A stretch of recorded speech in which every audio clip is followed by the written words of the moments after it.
Seorang perempuan kehilangan sepeda motornya yang terparkir di rumahnya di kawasan Kramat Jati, Jakarta Timur. Ironisnya, aksi pencurian terjadi 2 kali dalam beberapa bulan terakhir.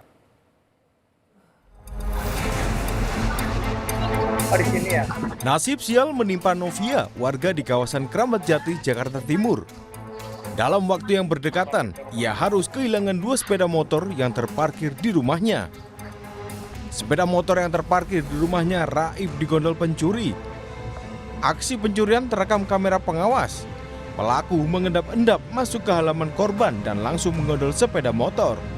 Korban pun melapor ke polisi. Meski sudah melapor, ia justru kembali menjadi korban pencurian. Yang mencuri. Yang terbaru, Selasa dini hari kemarin, ia kembali kehilangan sepeda motor. Korban menduga pelaku merupakan orang yang sama. Yang pertama pasti masih ada CCTV di sana.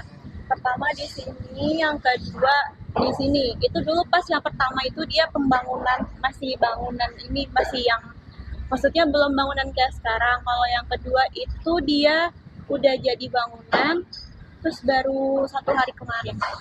Yang pertama sudah, cuman belum ada tindak lanjut lagi. Kalau yang kedua ini dia saya nggak lapor.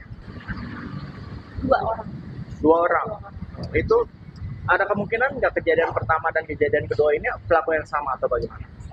Kayaknya sih satu komplotan ya. Satu komplot. Iya, soalnya memang daerah sini sih kata penduduk sekitar sih emang rawan sih. Kini ia hanya bisa pasrah dan berharap pelaku bisa segera ditangkap dan 2 sepeda motornya yang dicuri bisa kembali. Ardi Praseno, Kompas TV, Jakarta.